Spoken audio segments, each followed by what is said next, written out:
The last Pokemon Scarlet and Violet podcast of June 2022. Pour one out for the month that made me crazy. I don't know about you, but good month. We started the show. Scarlet Fever is heating up even more. There's 145 days to go till Pokemon reinvents itself for the umpteenth time. And that's actually kind of like the theme of today's show. We're talking about the features that we want added and the ones that probably will be cut from Pokemon Scarlet and Violet, the way that this game will not be what you want it to be and will be what you don't want it to be, and everything in between. I've got Joseph here, the Pokemon professor himself, not Sada, not Turo, but just Joe.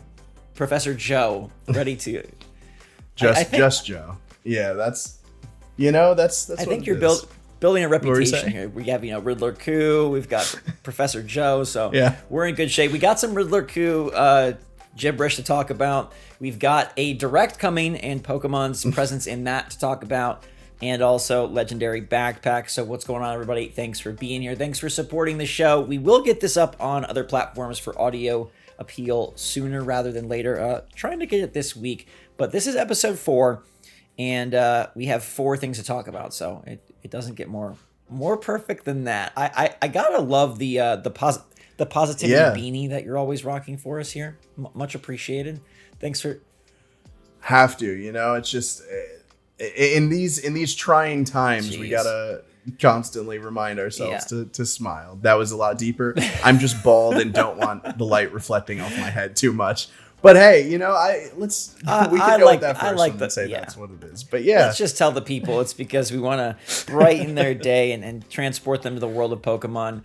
A lot of theories and things going around about time travel. Our good guy Riddler Coup posted a picture from Steins Gate, which is a time travel based visual novel game, and it really seems like that's going to be the draw. Mm-hmm. He also posted some cryptic crocodiles, and I wanted to sort of start there. Yeah, so I mean, for anybody who's following Riddler Coup, who again has been the person we've kind of referenced a lot, pretty much every single podcast at this point. He's been doing some real Zodiac killer cryptic messages, and it looks like we're slowly working towards what Fuecoco's final evolution is. And yeah, I mean, it's looking like that ghost fire alligator is going to be what we're seeing. Again, for the people who are going to go check out this page, it is very cryptic. It's not just one of those like, you're gonna go and have these leads just like laid out for you. I'm talking like he's doing like things that honestly I think take like governments to figure out. So, but there's a lot of people, a lot of fans who are working really, really hard at breaking this down, and then there are people like me who just go and wait for Centro to kind of dumb it down for me. Distill it. Yeah, I gotta say, like, if you're old like me and you remember like I Love Bees and like the Halo ARG and things of that sort, that's kind of what this is like. It's kind of like he's making it like a fun game, and I don't know what's better, like him just saying what is or him doing this, but it's kind of cool that there is someone out there that like, instead of being like these insiders that are like, I think it's on the 29th, he's like, no, let me lay out an 8 image set of random numbers and nonsense. He did some Morse code thing as well recently. I mean, the guy's just all crazy. I guess there was thoughts that Fuecoco might go more snake-like based on the Chinese Zodiac, and it seems like he's going to stay crocodile, which I think is a good thing. I think the crocodile, it's giving me a little bit of like Fire Feraligatr vibes, and I really liked Feraligatr, so if it's Fire Ghost Feraligatr, I'm all about it. Yeah. You talked about this last week. There is like a drawing that seems like it could be very accurate. We'll throw it on screen. Do you think that's what we end up getting? So apparently that one in particular was said to be fake by Riddler Coup. Right. We don't necessarily, and if I remember correctly, it also wasn't like just an outright like, okay, this is 100% not real. It's not even going to look like this. It was just more so like kind of the same thing he did with that Diglett variant, where it was like close, like there's something here, but this isn't quite it. Now the snake thing that you brought up is very interesting because I don't know how well you know, but most of the fire starters have followed the actual, so progression. Exactly. Yeah. So the fact that this would break it, is pretty interesting. I do wonder craziness. And again, it just goes back to everything that we've kind of spoke about, where like this game is just not, it's not being held down by what came before. Like it is so clearly like in every fundamental way, something that is just different.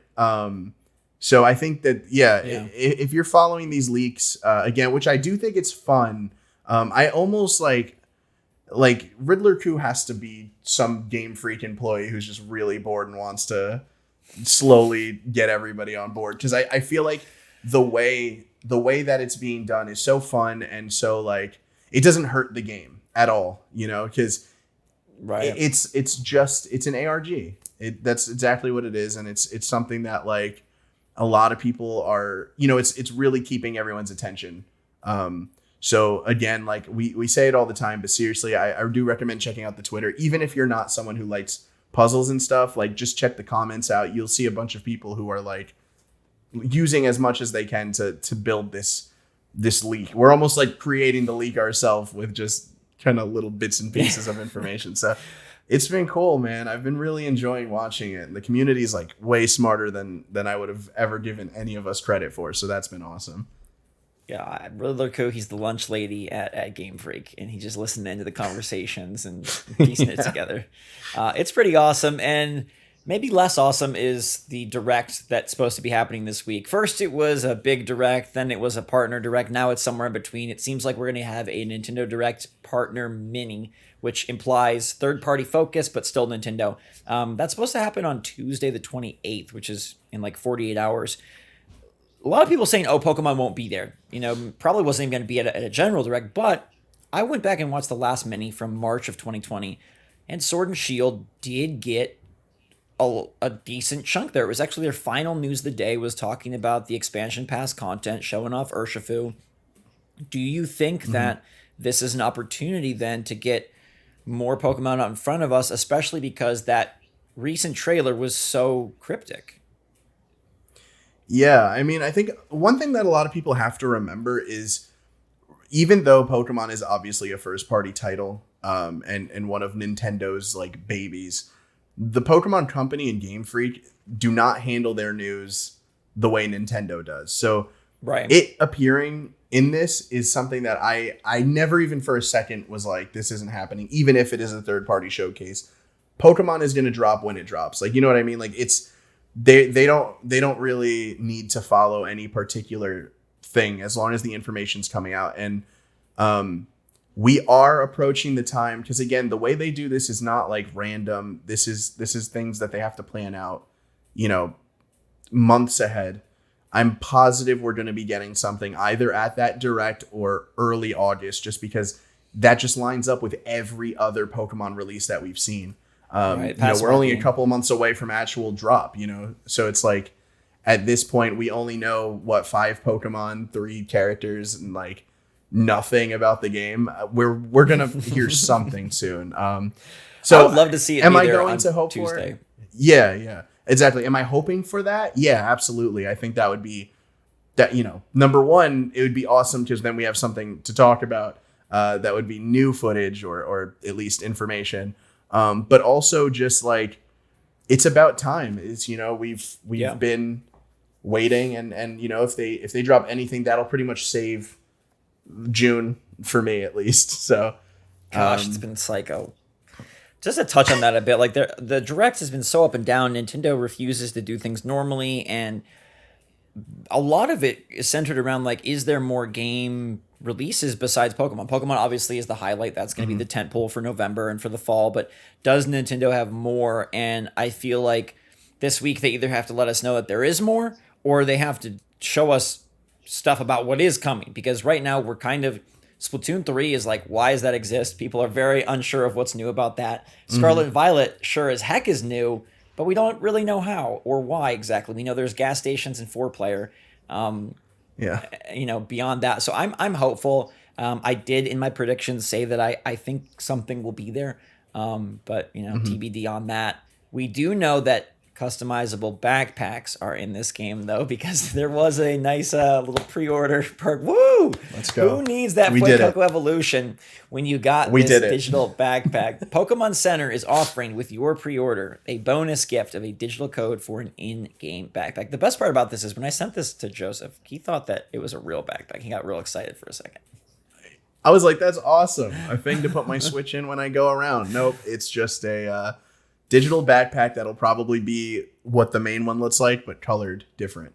I hope customization's improved. I hope it's better than Sword and Shield.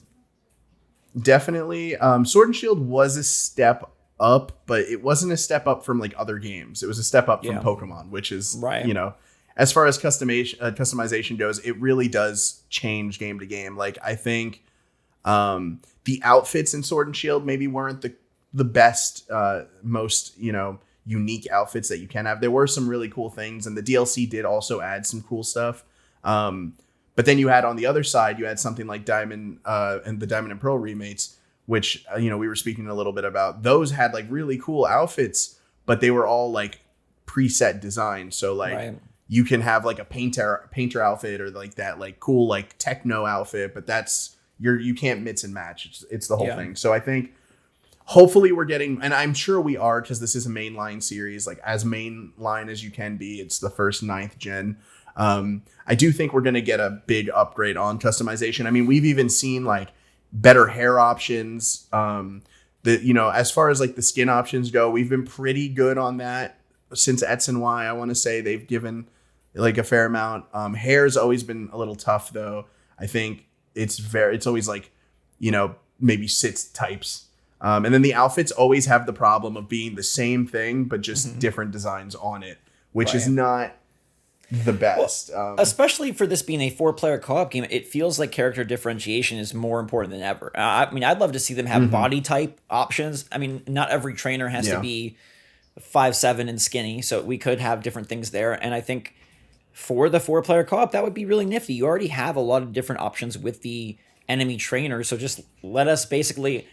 I want to look like a fisherman. I want to look like, a bug catcher. Let me do that. And so when I'm playing with you and my other imaginary friends, that we can, all look a little different.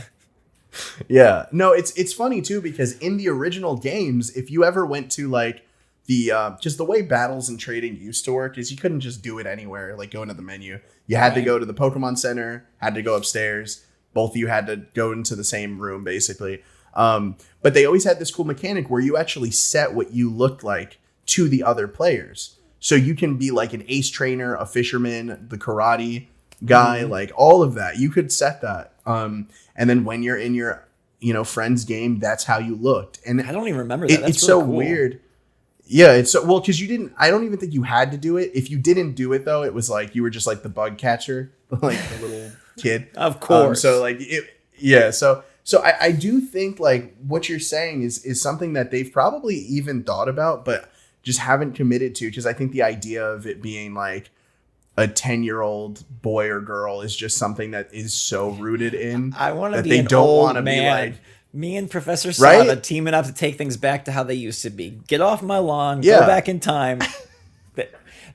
or just say that we're all 10 years old, but different parts of time, right? Like I'm a future 10-year-old. I'm a past 10-year-old. Yeah. Anything to really differentiate. I think body types would be a huge step forward, because it would just be so sick to see yourself reflected in this. But at the same time, it's like, I'll take cool outfits and a Nintendo book bag, I guess. Hey, whether you like it or not, this makes me think of like, man, what if they put like a romancing system in Pokemon? You can have little Harvest Moon relationship thing. Go to the different towns and pick your past girl, your future girl. That would be pretty good, or guy. Yeah, I wish, man, that would be. It's funny because I feel like if Pokemon led into the life sim a little more, like gave us more, like have a home. Imagine if in every town there was like a rentable home that you can live in, customize, whatever, make it your own thing. And like you said, romanceable options is something that the Pokemon community already does anyway. Like we all, look at what happened when the professors were announced. Everybody was like, oh man. But so it's like things like that. It's it's because they stick to that you're a 10-year-old going on an adventure that they'll never kind of break out of that route of like, right, like you said, Harvest Moon or things like that. I feel like it works so well. And Pokemon's an RPG. Having life sims and RPGs have pretty much been always a good thing to do. But I don't know. Hopefully we'll get there eventually. If not, hey, maybe you're right. Maybe that's in this game. You know, they're trying to do things different. There's a whole lot of features that have been part of Pokemon over the years. Many games, many features.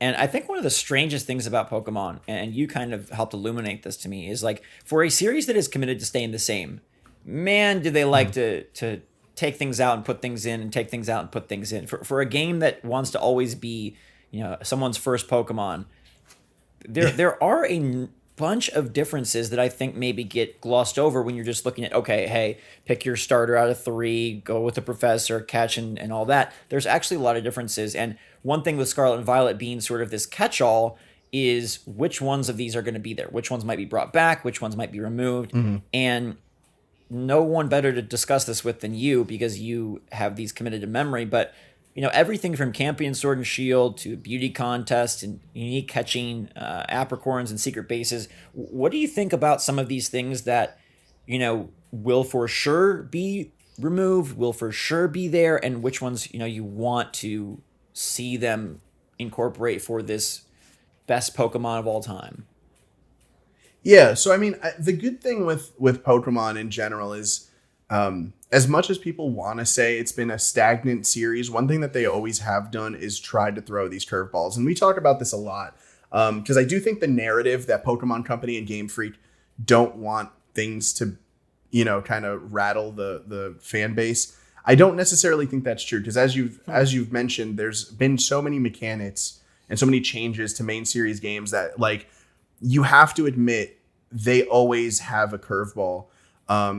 It's just, I feel like they never commit fully. And I think that's the issue that people really have, like hardcore Pokemon fans. Because, for instance, just going off of like some of this stuff that you even discussed, we have things like the transformation gimmicks that we always see, in more recent Pokemon. These ideas of like, we've always had 3 evolutions. Then Megas were introduced. And I remember that feeling, number one, it felt very cool when it was announced. It was a very cool thing to see, because you're like, okay, this is awesome. You're seeing Pokemon like Lucario, which was already like one of the most cool designs for a Pokemon for any like, young kid. Now you're giving it this like even more awesome, almost Super Saiyan form. Yeah. That was, and it was so sick, but it did feel like it changed the game for what Pokemon kind of was, because now we have this brand new thing we could do. It's not a form they stay in,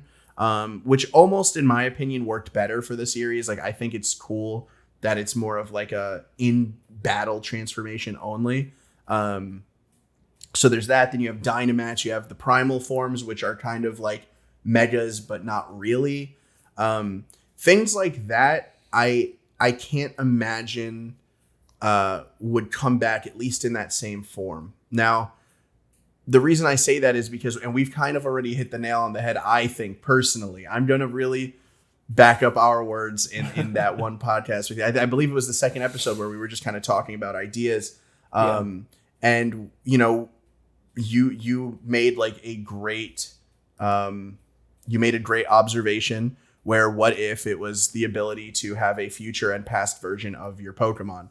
Yeah. I do think I think that we're getting something along those lines. So as far as the transformation gimmicks, I don't think they can fit in this, because if we are already doing the future and past, adding Megas and Dynamax and Gigantamax, it would be too much. And Dynamax is kind of something that is stuck in Sword and Shield, because if I remember correctly, the way they kind of gave that like some narrative thing to stand on was that only Galar has the energy to do Dynamaxing and Gigantamaxing. Like, that's why when you're in the open world, there's like those big flowing energies, because it's just like the world, like the region of Galar is like just radiating with that, Think about the reality of that. Like, think about if we were like looking over at the Galar region, we're over here in dumb old Johto, and we're like, man, they can make their Pokemon massive. They can make them huge. They can Dynamax, and like, Wish I could do that. We don't have the energy for it, man.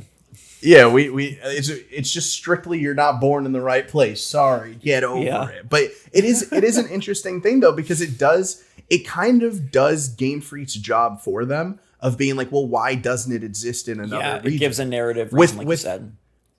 Exactly. With Mega Evolutions, they had to make a whole separate timeline. That's how broken it was for the narrative. Was like, okay, when Omega Ruby and Alpha Sapphire came out, the kind of like what was it? Like the ending story, the Delta story, whatever, which was like kind of this end game campaign, which was really awesome, by the way, which is something I would like to see again. And you want to talk about like things that they take out. I would love an end game campaign for this game, but, they mentioned that like Steven, who is the, champion of Hoenn, essentially like found the alternate dimension of Ruby and Sapphire, like the originals. And so he makes note that there's a timeline where they don't have megas. So like, to me, that's how, again, broken megas were to the narrative of Pokemon, where it was like, well, now we have to come up with a reason why it didn't exist in previous games. Right. And I mean, I personally think they did a good job. We live in a post comic book world now where alternate dimensions and realities and multiverses, it's just things that everyone has knowledge on now. So it's not too far of a stretch. But they could very much use this game as a way to even explain how there's a split, because since we're dealing with time now, there's a very real chance we can see a split path. Split dimensions. I mean, we even kind of spoke about it. I believe that the two versions are alternate realities. One where, you believe in the past and restoring things as it was, where you get, I do think the narrative is going to deeply change depending on what you pick. I don't think it's going to be just your bot's legendary. I do feel as if there's going to be some narrative pull to like, are you going past? Are you going future? So again, with all that being said, I think forms, they need to be able to fit within the story.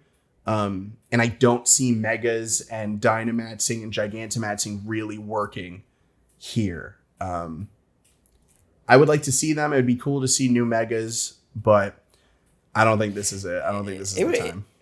It's probably pie in the sky, but it'd be nifty if the gym battles allowed for like some past mechanics. Like, okay, this is a mega, this gym leader has like, pulled back an alternate dimension and we can go mega or whatever. I mean, that's probably too crazy and creative, but it does seem like from the transformation element, it will be something new. And I'm not opposed to that. I didn't, Dynamaxing was okay. I didn't love it. But I think, hope we're right. Cause the future past thing is to me, that's the coolest one. Like if you could take your Lickitung and it's like an old decrepit rock Lickitung, and then in the future it's a futuristic electric Lickitung, that'd be pretty sick. What do you think about all the different things like the camps, the secret bases, that kind of thing, especially since this is open world? How do more of those like environmental or space type mechanics fit in here? I would love to see an upgrade to what the camping was. I think when it was announced, it was possibly the coolest moment as a Pokemon fan for the Sword and Shield, because it's like when you're watching the anime as a kid and you're seeing like Ash, Brock, and Misty, I'm talking like season 1, you're seeing them go town to town. It was a lot longer. Like there were like stretches of episodes before they hit towns, and they were always camping. They were camping, they were cooking, they were hanging out together, and all their Pokemon were outside playing, whatever. It was always something that was visually shown. Like, hey, you don't just walk a couple of pixels and then you're in this new town. Right. It's supposed to be a trek. You're supposed to like have to camp and stop and really enjoy the areas. So I thought that was a really good idea. But like most things that Pokemon does on its first attempt, it was really poorly implemented, in my opinion. I feel like you could have went that whole game with never camping, which you absolutely could have. That was not a thing that you needed to do ever. You were always close enough to a person who could heal you or a Pokemon Center to where you never really had to worry about that.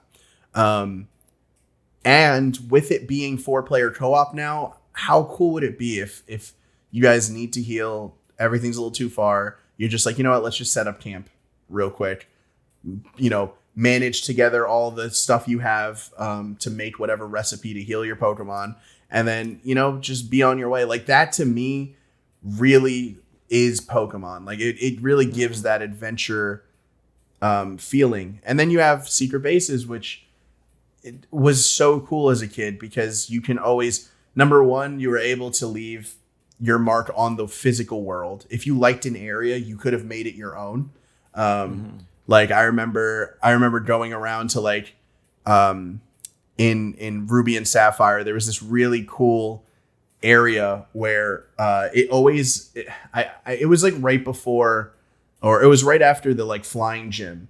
There's, like, this bridge that you have to cross, and there's a Kecleon kind of blocking the way. Once you get rid of him, you reach this area, and it was so cool as a kid. It blew me away.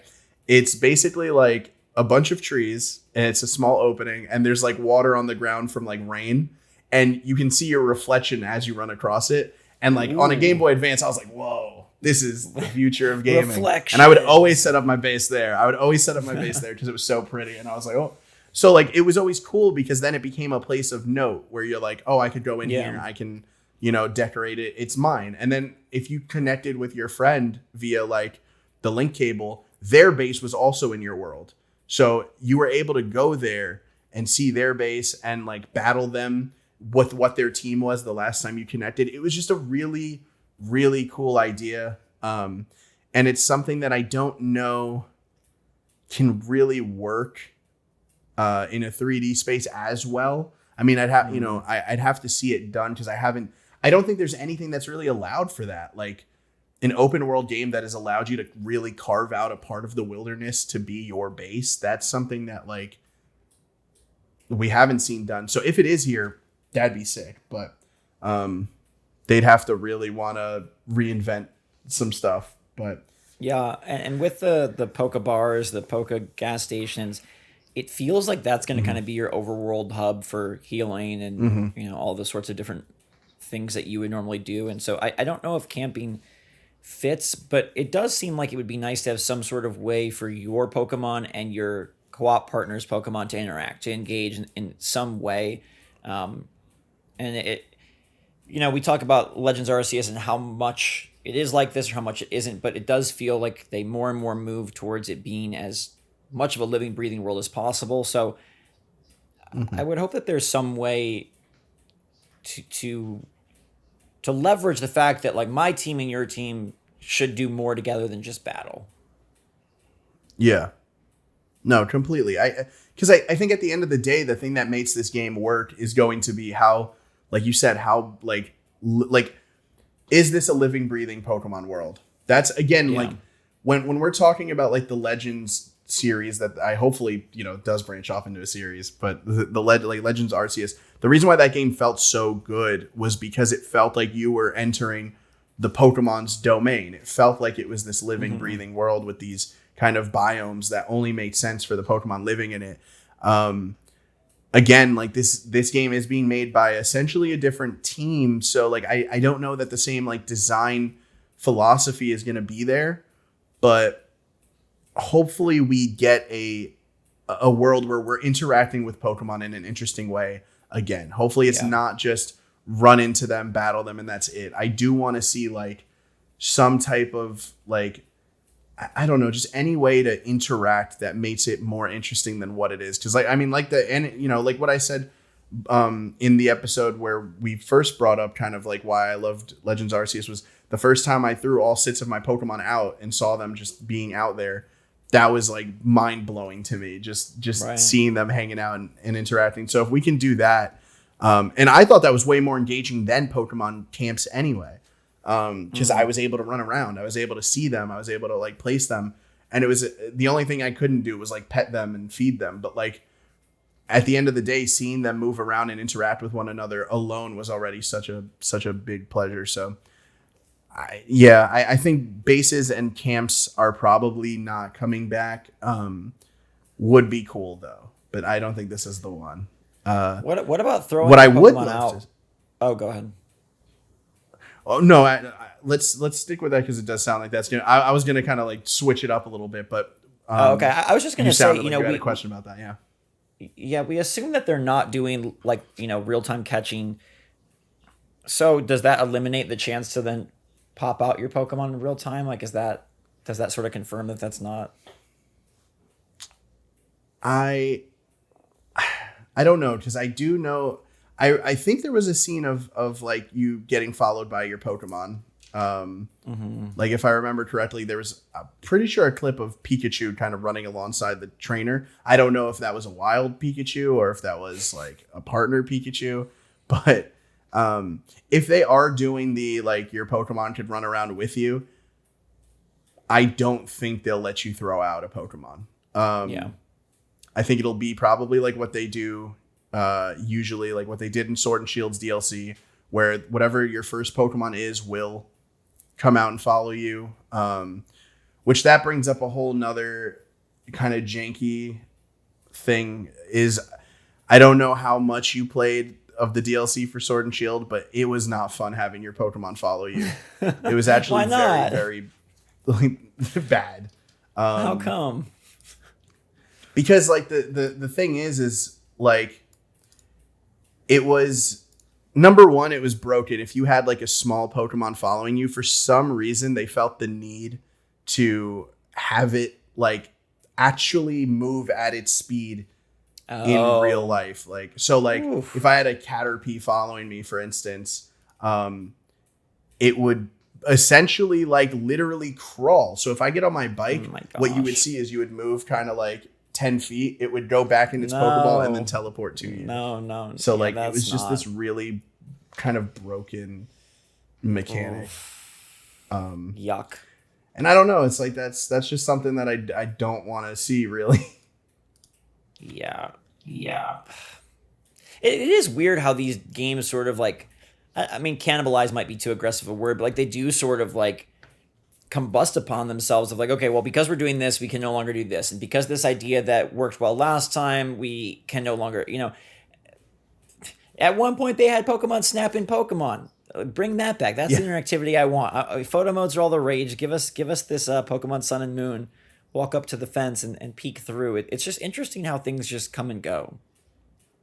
Yeah, I mean, like that mechanic in particular was something like I only even remembered it while thinking of these previous mechanics, because it was like, it was something that they showed it. It was clearly like, it even had its own social network attached to it where people could go onto the app and like in game and like give your picture like hearts, and you can rise up. Like, that's crazy. It's so weird that they spend so much time building that system to just literally, I don't even know. I mean, genuinely, like, take off points for my professorness here. I don't even know that it came back in Ultra Sun and Ultra Moon, which if it didn't, that's ridiculous. That the turnover for that mechanic would only have been literally one game, not even a generation. One and done. Right. You know what I mean? And like that to me is the problem with Pokemon introducing mechanics, is like you can never like one. Ever. Like there is never a point where you can be like, I love this mechanic, because it will probably get taken away. Yeah, it really sucks. I mean, what we do see them do though is introduce things and then change them. So like Pokemon, the Sword and Shield camping was essentially Pokemon Me, which was in X and Y. That was kind of the thing where you can, pet your Pokemon. It was just one, but you picked them. Went into Pokemon Me. They were on the touchscreen. You were able to pet them, feed them the Poffins, feed them like dessert and stuff. And then they would like you, which would then actually change the outcome of battles. Because, for instance, if your Pokemon was going to die, but it had like maxed out friendship, it can survive a killing hit. It'll be like, oh, it hold out because it loves you. So like there was actually like a reason, which is kind of dark. Yeah. Saying that out loud, but that was literally like what it would be. So it's like, it's always interesting to see, like, they were like, okay, Pokemon Me, let's throw that away. Let's do Sword and Shield camping and add kind of a Pokemon Me thing. So things like that, I guess, like, or even like with the Battle Frontier, which I believe is everyone's probably favorite post-content thing. Because it was essentially, it introduced more characters that were basically like advanced gym leaders, kind of like the Elite Four, but even stronger, the leaders of the Battle Frontiers. And then you had like a separate island that was almost like an amusement park where you would go in and try to do these different like challenges, which was always so cool. And we literally have 2 incarnations of them. And it's always been dangled over our head that more will come, and it never does. We do things like the Battle Chateau, which is similar, I guess, but not really. And that's like kind of why, again, I feel like Pokemon fans always have this like these trust issues when it comes to these games, because it's like they will knock it out of the park sometimes. Like your relationship problems of today are because of Game Freak and the are because of Game Freak. Exactly. And now we're talking about the past and the future. I don't know. I don't know. I do like your idea that you said where each gym would bring back like a mechanic. It would be really sick actually if they had something like that. Like each gym, because I mean we have 9 generations, right? What if each gym, there's 8 gyms. Yeah. What if 8, each of the 8 gyms represented one thing that generation brought? So the first gym could be very, across the board, just normal, like just a regular you versus that gym leader. The second one could maybe have, I don't know, focus on something on the day and night system, because that's really what Heart Gold and Soul Silver, Gold and Silver, I guess, introduced. Right. It gets a little harder when you're in Hoenn, because I don't think that Hoenn really, Hoenn, I guess, introduced a lot, but nothing really like that. Anyway, on to something that Hoenn. Oh, go ahead. Before you get there, there's this great shot in the trailer, a screen cap here of 3 trainers running away in different directions, and the Pokemon are so far behind following them that Pikachu's trainer is off the screen, and Pikachu is still, most of the way back to the beginning of the path. So I'm hoping that this is indicating that, man, the Pokemon just have to play catch up, and not that you are slowed down by them, but I don't know. It'll definitely be that they have to play catch up, but it's gonna look so bad. It's gonna I feel like when people think of Pokemon following you and wanting that, they think of games like Pokemon Yellow, which was the first game where we had a Pokemon follow us, which was Pikachu. They think of Heart Gold, Soul Silver, which brought back following. Even Let's Go has the best modern day following mechanic by far, because the thing that they do is they lock the Pokemon to you. So when you speed up, the Pokemon does too. Yes, it looks a little funny, but at the same time, like when you're on the bike, the Pokemon shouldn't be out anyway. Like put the Pokemon away. You're on a bike. It's not fair. Don't make the little guy run. And then like even in Pokemon Let's Go, they had, this is actually a mechanic too that they got rid of. They had unique movement with Pokemon. So like if you had Snorlax following you, it wasn't just that Snorlax followed you. You were actually holding on to Snorlax. You were controlling the Snorlax, which was so sick. Or even Machamp. Yeah. Machamp would hold you on his shoulder as you guys are walking. So it was fun. Like, that was so cool to see. And it was interesting because you always wanted to put Pokemon in the front to be like, well, does this one have a unique kind of like animation? And so when I saw Brilliant Diamond and Shining Pearl had the following, it looked like, oh, this is going to be like Let's Go. But no, somehow they messed it up, and it was like Sword and Shield, where it like even early on I had a Buizel follow me. That's a pretty quick Pokemon. The thing would get caught on the geometry of the town, because remember the town is a grid-based.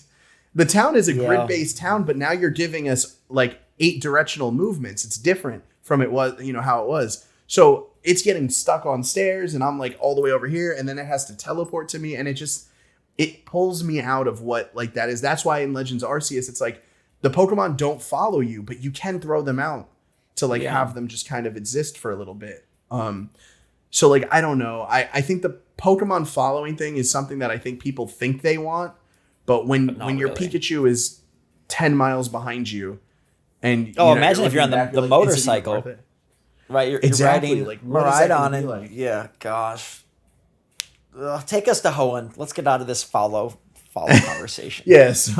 So one thing that Hoenn brought that was fantastic, and I'm even gonna like riff on why I think it should come back and how it could come back, was the Pokemon beauty contests.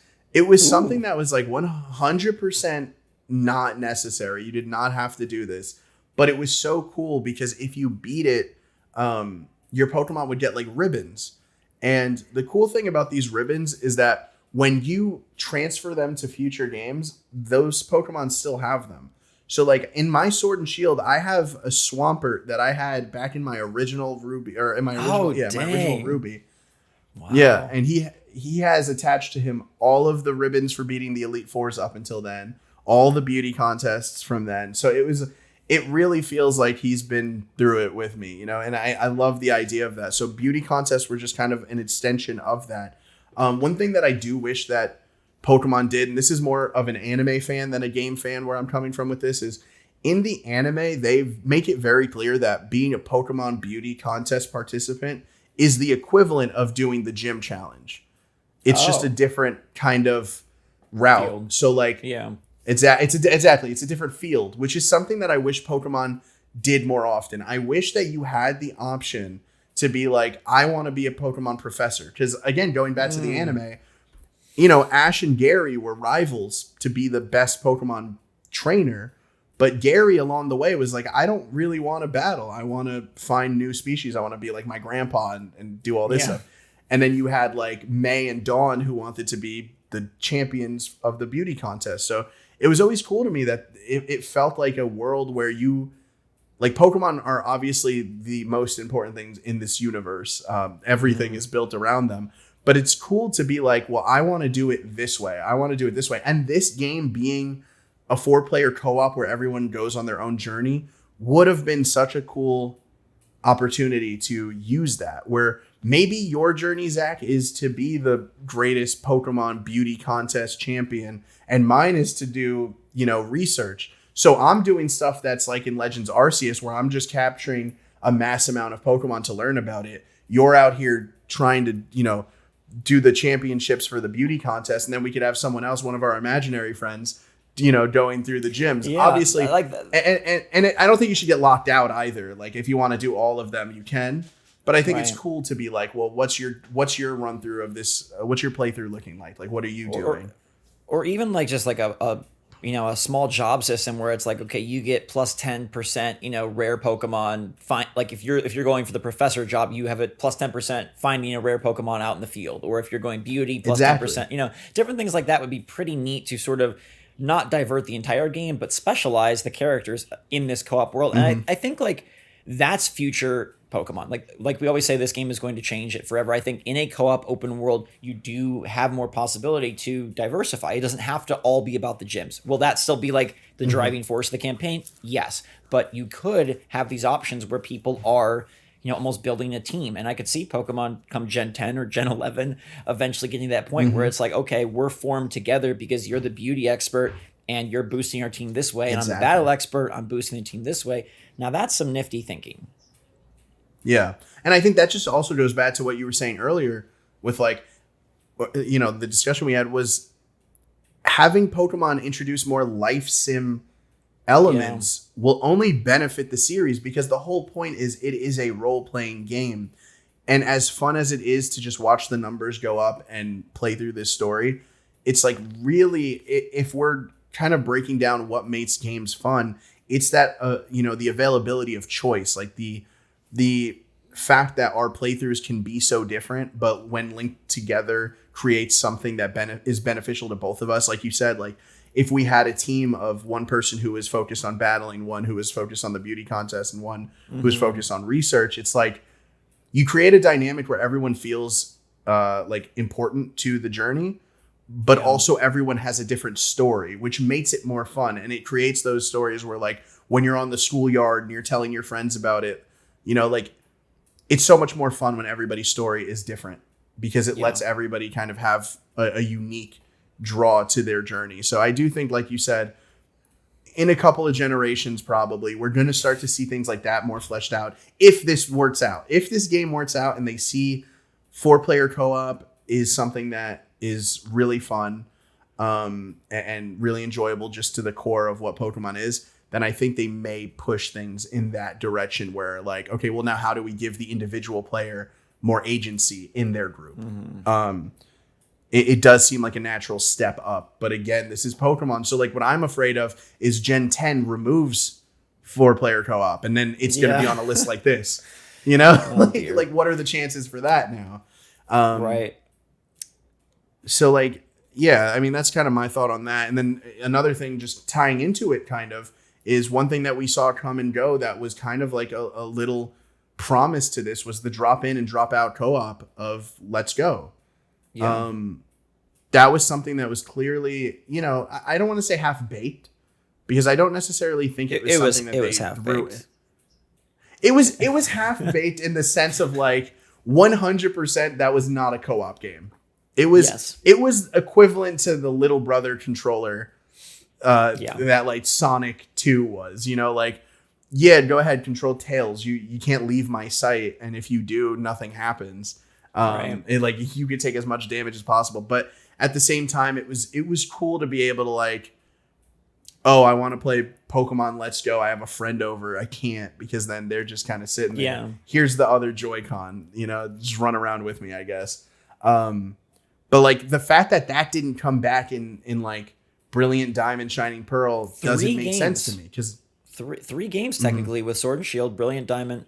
Well, I guess sort of, but not really the same. Yeah. Mm-hmm. Well, that's the thing is like with Sword and Shield, that's another thing that introduced a weird ghost multiplayer type of thing where it's like, yeah, well, that will now forever be dead in Sword and Shield because it didn't add to anything. It was equivalent, in my opinion, it was equivalent to the photography thing in Pokemon Sun and Moon. Like it had that much of a like influence to my gameplay. I almost sometimes just put my offline to off or my online to off, like because to me it was like it was annoying seeing other trainers just kind of glitch through my world, like, you know, like ride their bike through trainers, or sometimes like, and especially when they're really far, because you know games will do the trick where they lower the frames per second on a character when it's far away. If you've seen Fall Guys on Switch, it's Fall Guys on Switch does it real bad. They do it to the one right in front of you. Something like Halo 5 does it really well, where it's only like when they're really far, they switch to like actual JPEGs moving. It's actually a really interesting thing to see, but it keeps the game looking really well. But it's like that. You're seeing them off like jittering 2 frames a second, and you're like, well, I don't feel like this world is real. Like it just feels like a janky, you know. And I think it's those things that make people feel uncomfortable when they see things like open world for Pokemon, because it's like, well, what corners are we cutting? You know, like, are we removing towns? We talk about this a lot. Like, is that like what? And like what? It's supposed to be fixed because it's home console or, you know, hybrid console, whatever. Like that was supposed to be, I think one of the promises is like, okay, Pokemon can really now take a major step forward. Obviously the Switch hardware is you know, it's locked in time back in 2017, but in theory they should be able to capitalize on more of that power to make it happen. And it feels like a lot of these elements are big ideas and then impossible execution, and I'm hoping that this game maybe can realize some of these half-baked tries that, like, you know, on the surface, drop in, drop out Pokemon co-op is great. It just wasn't implemented super well. On the surface, you know, the camping's great. So following is a great thing that, you know, as you're describing, just doesn't pan out. I really hope that we can sit down for a review of for Scarlet and Violet and say, you know what, their ideas actually played out. And I think it's shown here. The reason that so many of these features come and go is because so many of them are not executed in a way that allows them to stay around, allows them to be built on. It's very strange how they go about this. I don't know if it's big ideas and not enough tech, or if it's, like you said, like they just don't want to go all the way. They don't want to commit. It's very odd to look at it and see how much has really been put in and then not quite. Yeah. And the thing is it doesn't even just stem from like things like these kind of out of battle changes. I mean, we spoke briefly about it, and I think it's important to bring up, but like you have things such as like the rotating battles and triple battles in Pokemon Black and White, where it's like, you can see it. You can see the idea forming. Also, I just realized Ruby and Sapphire introduced double battles, so excuse me for not for saying Ruby and Sapphire didn't change much. Two marks so against just looking you. at that. I know, Tuesday. seeing that was just like I so vividly remember on the back of Ruby and Sapphire there was like a Sharpedo and a Camerupt, and you're like double battles. It's crazy. But yeah, so triple battles and rotating battles were supposed to do that. You know, it was supposed to be that again. Right. And Black and White is a game that like people now look at and say is one of the best Pokemon games. Black and White 2.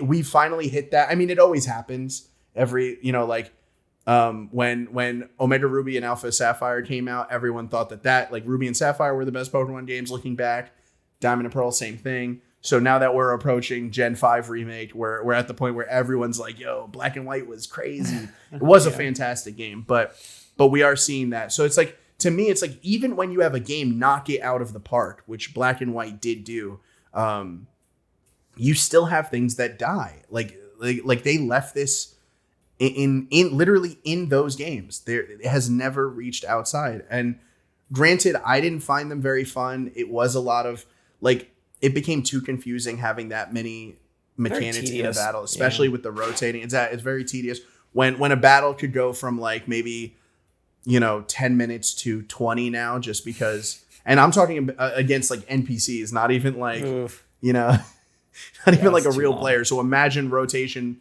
battles. And then in X and Y, they did what I told you, the battle royale feature where it was 1v1v1v1. You could attack anybody. It was last one standing. That one just kind of, I remember I was in college when that came out, X and Y.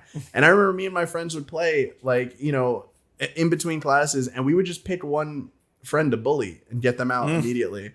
And then, you know, all bets were off. So it's like, that also didn't really feel like a thought out mechanic. It was just more so like just these fun ideas. And I, like you said, I think the problem is they implement these things. They are fun initially, but they never want to evolve it further. And I mean, we've just seen it with so many things. And pretty much everything on the list that we've spoken about are things that like were fun and I would love to see back. But I know that if they were to come back, they wouldn't come back in their best form. And I think that's what makes it even more sad, is like, as bad as I want these things to be implemented, it's like, I would rather it not be implemented at all if it means that we get a better game, you know? And that's just something that these gimmicks have always done. They've been either the antithesis of like what the game is or the downfall of it. And like, yeah, that's why mechanics are so scary when it comes to Pokemon, because you can immediately understand how you're going to feel about it, because you're like, oh, if you're not a fan of like Dynamax, for instance, which is probably my least favorite thing about Sword and Shield, was that whole mechanic. I did not like it at all. I found no fun in it. It felt like a free 3-turn win, essentially, because once you had it out, you were pretty much unbeatable.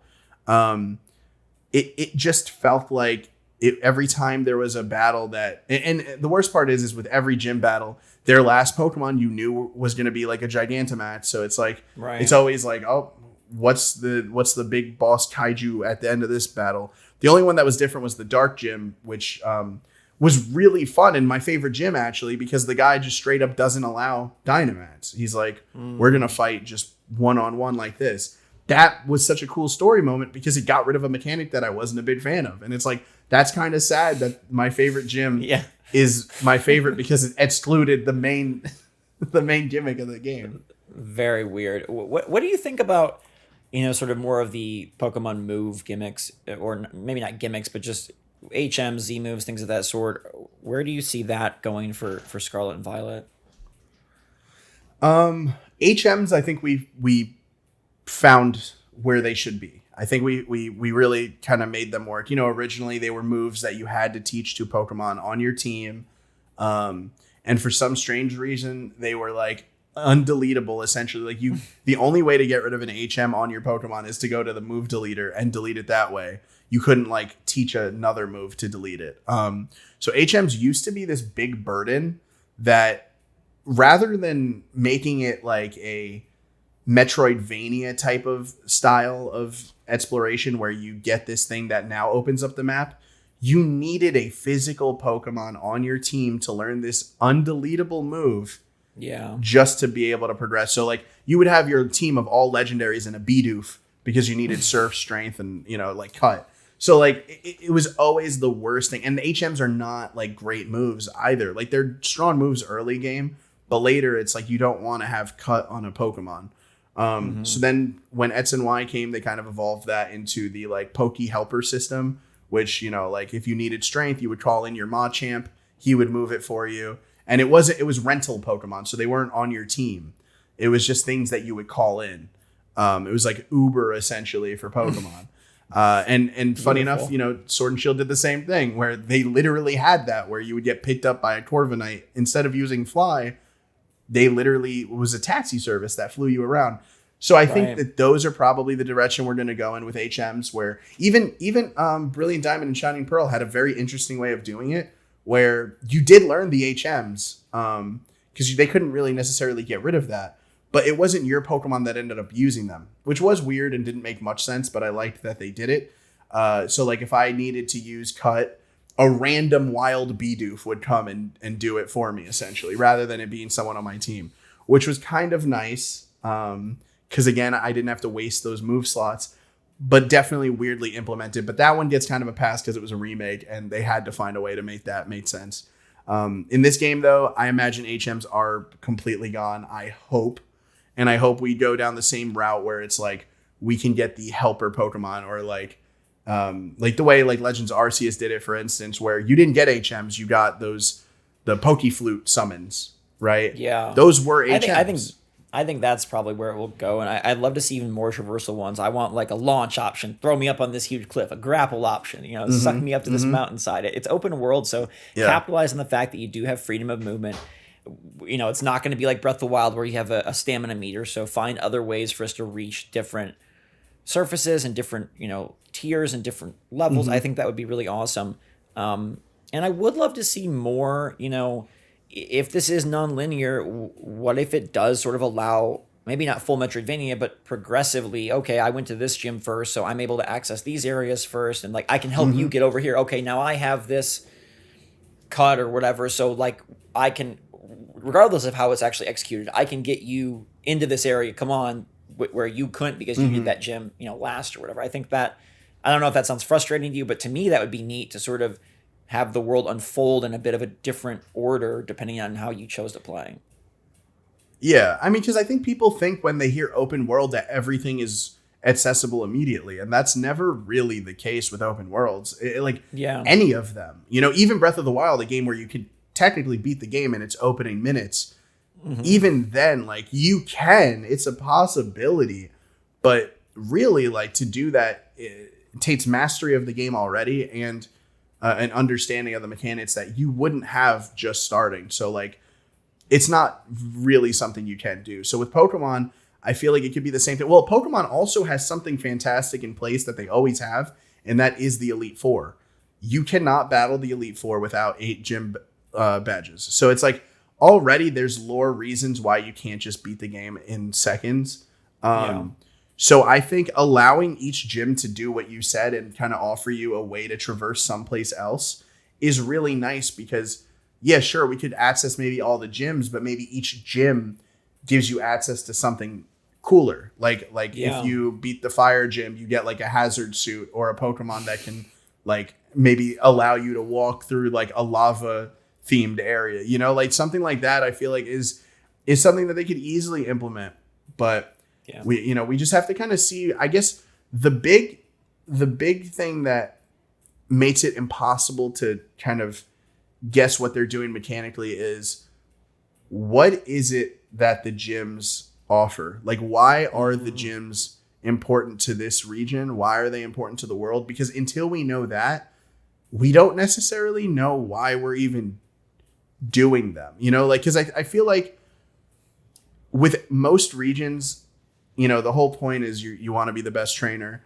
which involves beating the 8 gym leaders, going to the Elite Four, beating the champion, right? But with the past couple of games, it has been a little different. Like, there is no Pokemon League in Sword and Shield at all. There's no Elite Four. the whole point is it's a sport. So those gym battles are you basically, earning the right to compete in that tournament at the end, which is very different from the Elite Four, and then Sun and Moon changed it completely with the trial captains. There weren't even gyms in that game, so it's like, and it had to do with the region. It was very region specific. So, because Sword and Shield took place in like their Europe, they tried to make it kind of soccer-y.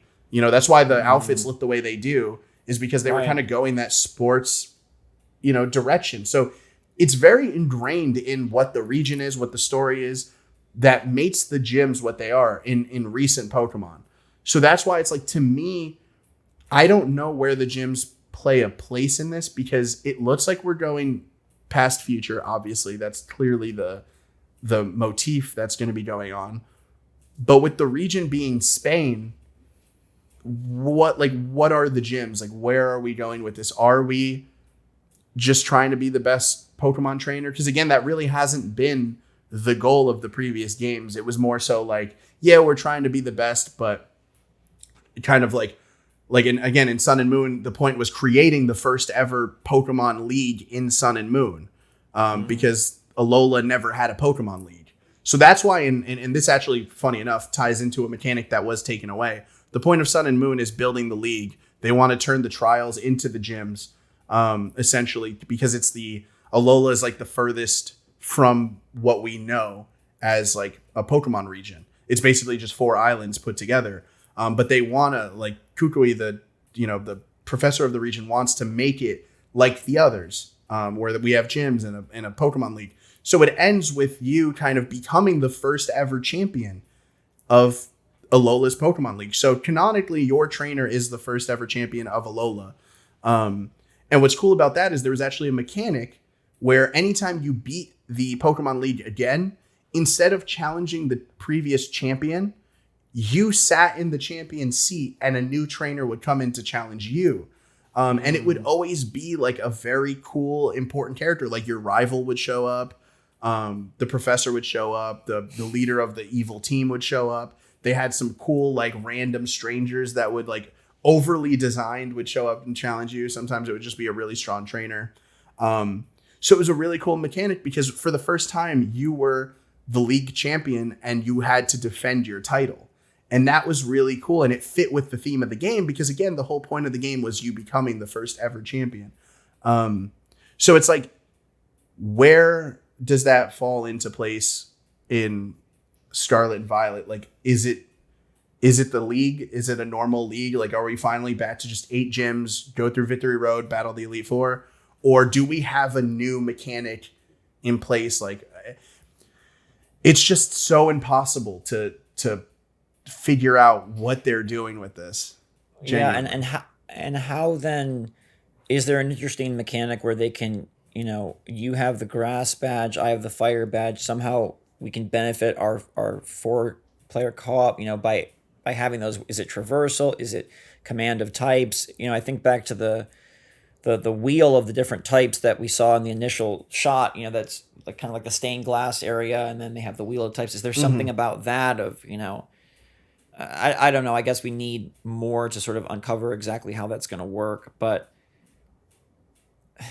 if you had to pick one of these that you really want to be in Scarlet and Violet, most of them are going to get cut because welcome to Game Freak. But if you had to pick one, any of the ones we've talked about, is it Battle Frontier? Is that just what you really want? It's probably Battle Frontier or something like it. The reason I say that is because the Battle Frontier, out of everything we discussed, does so much for everything across the board. It extends gameplay, which is always a good thing. It is a post game area that allows for further deepened understanding play. Like, it's all trainers that are harder, rules that are harder, and with friends it's only even more fun, I imagine. It also gives a lore extension in the sake of the Battle Frontier Masters, the Brains. Those are now new characters that are going to be probably very interesting, very cool teams with their own motivations that push some type of narrative further, which will always be fun to have. And especially with the Frontier Brains, a lot of the times they're characters from other regions.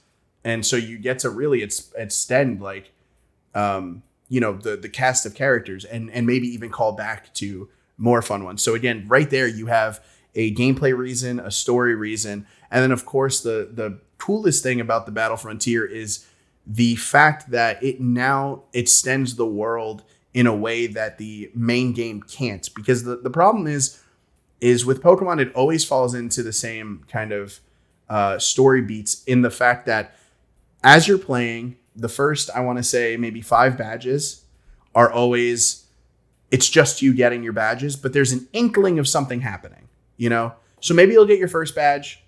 It's easy, whatever. You get that. You go to your second badge. You run into some grunts. Uh-oh, there's something going on here. You stop them doing something. You go to your third badge. Maybe you hear your rival talking about something that they're doing offshore or something. Fourth badge, you go there. Fifth badge, you find their base, whatever.